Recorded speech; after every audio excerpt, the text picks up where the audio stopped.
Don't forget to like, follow, subscribe, and turn on notifications so that you will receive alerts when there are new episodes.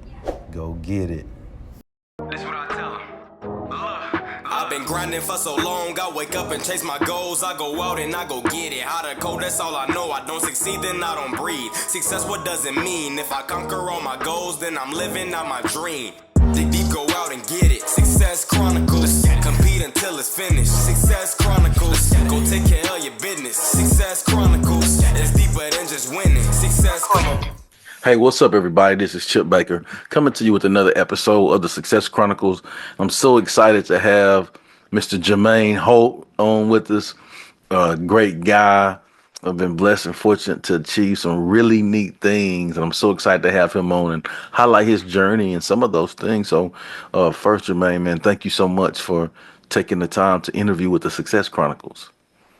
Yes, sir. Well, I appreciate you for having me today on this nice Sunday. I'm just blessed to be here, man. Let's go. Let's dive into it, man. I know off air we talked about your neat journey, some of those, like I said, some of those cool things you've been blessed and fortunate to achieve. But if you don't mind, sharing some of that, your journey with the audience, so they have an idea of who you are and what it is you do. Yeah, definitely. Well, we'll go ahead. We'll say where I'm at, and then we'll do the walk backwards in regards to how we got here. And so, as of now, I am Jermaine Holt. I am a speaker. That's what I do organizationally in the educational systems or with nonprofits, so on and so forth. Outside of that, I also am an IT recruiter because the corporate space has been an area where I've been able to get basically paid to become educated. In all honesty, I have to understand business, and being in the space, understanding industries, being a recruiter, you get exposed to everything. So that's where I am currently. But walking backwards, before that, I was at the University of Houston. And before I got to the University of Houston, I was a junior college athlete. And before junior college athlete, I was a kid running track out of St. Louis, Missouri. Just so happened to be able to get an opportunity. And so the biggest things were, the thing that got me into even speaking was between high school and junior college. This is a funny thing to say, but I was fortunate enough to experience an injury that would end my sophomore season and cause a lot of opportunities to be taken away from me, because when you're out of junior college, you got 2 years and you have 2 years to demonstrate your value and not become damaged goods. Oddly enough, I became damaged goods, and God decided to open up a door, which I'm forever grateful for. But in that time, that was where an injury, as a leader, I was always under the assumption that my legs was the greatest thing I had that would add value. I was introduced to the reality quickly that my coach said, I'm not changing my expectations or my standards of you as a leader of this team just because you can't run. I was like, well, what else am I supposed to use to impact people? If you don't have your legs, use what God gave you first, your words. And so that's what taught me how to be able to communicate effectively with people to really try to drive results. And that was something that I continued to focus on even at the University of Houston as a track athlete. And as a track athlete there, I was blessed with what I call the honor and the privilege for two things. One, the success of becoming a world record holder and national champion in the year of 2019. But I also was blessed with the lesson of mismanaging that success, because I learned the hard way that the way that you respond to when you get the right results determines if you get to repeat those results. And I was on the unfortunate side where I had a very high moment, and that became our peak and pinnacle. And so that's really what, once again, gave me so many lessons that I've actually started to, give back to our student bodies, just to help them in the transitional times of, okay, we're experiencing the good results. How do we manage this? And then how do we transition into college athlete, but now I want to get into the adult world. I want to start a career. Being an IT recruiter, guess what I can help everybody do? And according to your skill set, you're going to want to look here and you're going to want to do this. And so that is what has, once again, just really just helped me just become more focused in on how to provide a service through speaking overall. So good, man. I loved how you shared about, mismanaging the experience. I heard Mac Brown speech when he talked to the Vince Young game, UT versus USC. And I remember him, and this stuck to me because I think it's in alignment with what you said. It was so big that it hit me as a grown man. Like I was in a career, like I had been out of college for a few years, but I was in the career, but it hit me So that's why I remember it. And he said, they won that national championship. He said, don't let this be the highest moment of your life. Use this to springboard you to help you be great fathers, great husbands, great men, and understand that like the same things that you have learned to have this success is the same thing as what it takes in life to be successful in those avenues as well. And I was like, man, that is so true, right? And so just Yeah. hearing you talk about those things, like it's so true to have balance and understand this. There's a difference. That stuff is what you do, but it's not who you are, right? Yeah. Your morals and your character and all of those things make up who you are, which helps you with what you do. It's very true. Yeah. Extremely true. Yeah, man. Well, what are three things you've accomplished in your life that you're proud of? Man, I would say those three things. One being, of course, experiencing becoming a world record holder and a national champion. I would say that was a great accomplishment. It was something that I considered exceeding abundantly what I was originally asking for, praying for, because the thing I was praying for was to get a scholarship D1. I got injured in junior college. I was like, God, please just open the door for me. I mean, I know that we have talent, but if we're injured, then we can't really display that talent. So I just need another opportunity. And literally, I actually remember this day like it was yesterday. I was praying with my mama. I was crying. And my mama was like, Lord, just open the door that you want him to walk through. And literally the next day, Coach Blackburn, University of Houston, texted my phone. And from there, I was like, that's as clear of a sign as I need. Yeah. The next day, no time was wasted. I guess we're going to be attending the University of Houston. And I'll say like biggest accomplishment was getting there and putting in the work to put myself in a position to be able to compete and then become a record holder and national champion in 2019. But aside from that, I would also say that the biggest accomplishment I would say on the second hand is my first speaking engagement. I really am proud of my first speaking engagement, not just because I was able to go speak and pour into children and also, of course, be compensated for that, but also it was the first thing that I experienced that gave me vision. It was the first thing that I did and found out that I'm going to do this until the day that I die. I don't really even know how to explain it from there. I went in and I was like, this is what I'm going to be doing with my life. And it was the first thing I did that was work that didn't feel like work. It's like I could sit here and study and gather information for 8 hours and not feel like I just did it for 8 hours. I'll say that would be the second accomplishment. And the third accomplishment, once again, relatively is going to seem boring, but when I got my first job here recently, right? Unemployment is relatively high. It's a lot going on just due to economic uncertainty. And I was unemployed for 10 months. And I got an opportunity at Southwest Airlines to become a staffing specialist. And that was my first, what they call big boy job. Mm-hmm. But getting that job after actually preparing for an interview, talking to a director, talking to a senior manager, and actually landing a role after 10 months of searching. Whew, my parents can attest. They were happy too, so I could get out of their pockets. I love that, man. That's so good. Well, just hearing you discuss your journey, hearing you discuss the three things you're proud of, I would consider that to be hugely successful. So let's hit on success. What is your definition of success?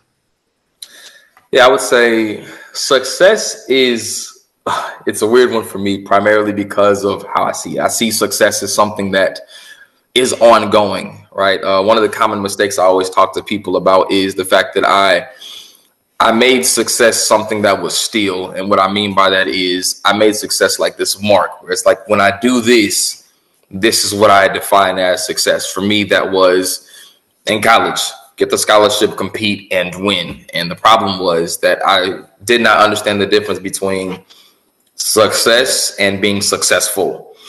Being successful is something that is ongoing, I would say. And so for me, the way I would define it is to be someone who has found success for me is finding the thing that you have been sent to the earth to do and aligning all of your efforts with ensuring that you're able to do that with your life. And for me, the biggest thing the way I would break that down for me was in the book of John, the Great Commission. Jesus tells the disciples, go and make ye disciples, preach and teach the gospel. And so for me, I had to think about, okay, where do I set sight based upon what Jesus is saying, right? That's the only instruction he gave us before he ascends up. He says, go and make your disciples, preach and teach the gospel. And I was like, okay, well, Jermaine, what do we have at our disposal right now that will ensure that we can align with that instruction? Because that's what success looks like. And it created what I said is, when it comes to speaking, it is add value, but be evangelical in that, which means I want to empower you and encourage you, but I also want to introduce you to the one that empowers me to be able to do this. And in the job market, success is different. Success there is what I call evangelical excellence. Evangelical excellence is I do the job so well that you become openly curious about, how do I do this job with a good attitude and with joy? And therefore, I can now introduce you to the one that empowers me to do it, because I don't think I'm just abnormally intelligent more than I am just submitted and obedient. Man, so good. That's awesome. I love that. Well, what I want to do now is just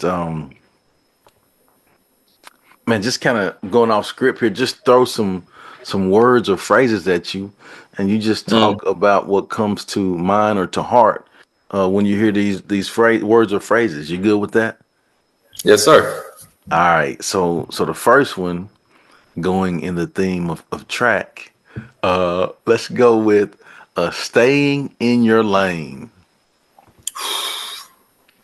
That's such a good phrase.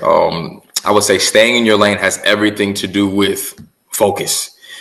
In today's time, and I deal with it as well, in most cases, this is a problem I have, which is if you have a gift and your gift allows you to be good in different areas, it's so easy to get nothing done because you're doing everything all at once. If I'm in every lane, where for me, I was like, I like fashion, I like filmmaking, I like content creation, I like speaking. It's like, if you're trying to do all these things at once, you're not going to do any of these things effectively. So that's where it became okay, in today's time, what is our highest priority? What is the thing that we need to focus on? Not to neglect and say we'll never do any of these other things, but what will make sure that we can produce results now? And that is what staying in your lane looks like, which is finding one thing to focus on and trying to master it, which for me, communication. That's really, like, I literally read books on how to communicate better. And then I take the information from those books and I go to a corporate office and I do nothing but communicate. And people will be like, he communicates so well. I was like, I am practicing. I work on it. Yeah. I'm practicing because I'm trying to prepare to become a prolific speaker. I'm just using the environment of being an IT recruiter to learn how to do it. Yeah. That's so good. All right, let's go in the vein of track again. Let's go passing the baton. Ooh, passing the baton. I would say I would go with the example of what I experienced in junior college. And in junior college, there was something that happened, right? So we go there for 2 years, and then you want to transfer on up. So for those 2 years, there was 3 people that we used to set a good example, right? Team captains. That's what we have to do. So for us, it was okay. We work out, we go to practice, we handle our business at practice, but we're also doing what we need to do outside of practice. We're being disciplined, both as students and athletes. And we made sure that we modeled that for all the student athletes that were coming up behind us. We were sophomores, they were freshmen. So we already understood we had the responsibility of doing this. The problem that came in was there were times we notably had the option to do what would be more convenient and comfortable. And we had to make the deliberate decision not to do it because of the example that we wanted to set. And it was a beautiful thing to do, especially even after 2 years. I would get injured my sophomore year and I was still at practice every day. Didn't miss a day. Matter of fact, I was the last one to leave still because I would be the one where I was like, you know what? I'll help even pick up practice. I can't run. Let me add value a different way. And this was a beautiful part. I had a friend, he goes by the name of Patrick. And he literally told me that even after I transferred up to go to the University of Houston, he was like, Jermaine, that after practice ritual, where you're either going to go on a jog or you're going to go hit the treadmill or you're going to go do 500 abs. Yeah, we do that now. It was so when it came to passing the baton, I realized I was passing down a work ethic, a mindset and mentality that would live on even when I'm no longer walking through those doors. And it was something I was actually proud to know. And I was actually happy to hear it because I didn't know that was the impact that I had until one of my friends that I competed with told me. Awesome, man. So good. All right. The last one I want to give you, I'm going to pause a little bit before I give you this one, and then I'm going to lean in. I'm going to say, hey, this is the good one right here. This is the good one. I got you. So the last one I want to give you is legacy. Okay, legacy. Legacy, when I think about it, has everything to do with what you leave behind when you leave the earth. I think about the life of Jesus. Jesus left the disciples with a commission, and he left them with the strength to be able to fulfill this instruction through the passing of the Holy Spirit. But even beyond that, I think about, this was actually crazy. This was when I used to work at Target. One of my favorite orators and authors of all time is Dr. Miles Monroe. I could sit there and he can have a 2.5 hour message because he really used to preach for 2.5 hours. You can't do that in today's time. 2.5 hours, church will be empty. But he wrote this book about vision. And I realized, I was like, this man has been, unfortunately, he's been deceased since 2014, which when I found that out, I was angry because that was definitely someone who I wanted to meet and shake his hand. He passed on to go be into glory. And I realized his words is effectuating change in my life because he left them behind for me to read.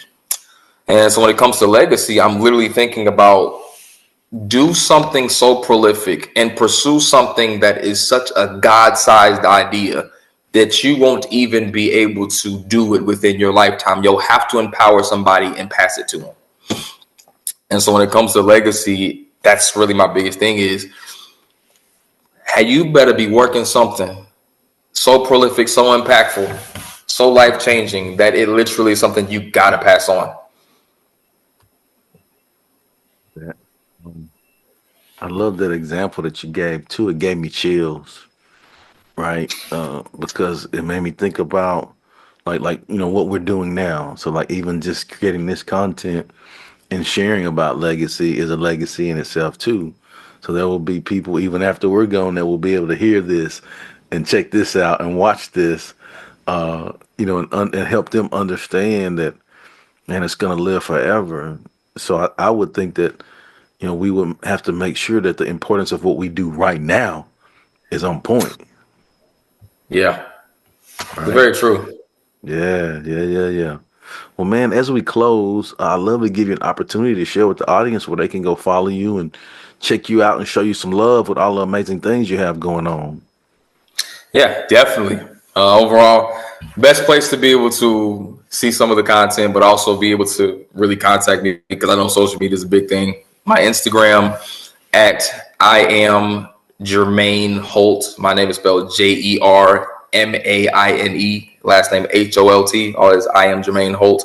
That's where it's like the videos I post, you can consume the content, but you also can inquire. I always try to make the social media platforms that I try to make them like open conversation platforms where it's like, if you see something and you become curious, feel free to DM me and ask. I'm going to make sure that I literally go through every DM and just try to engage with the audience. And so that's the main means of being able to contact me overall and actually see the content. Also, podcast wise, the podcast I have is called The Wilderness Walkers Podcast. And that's where a lot of the in-depth content is actually going to be on, as well as my YouTube that I've actually started to allocate more time into developing out to, which YouTube is a different ball game right there. Especially, it's funny because everybody was like, oh, we want to do TikTok, we want to do Instagram. YouTube lives on forever. All that stuff can pass away.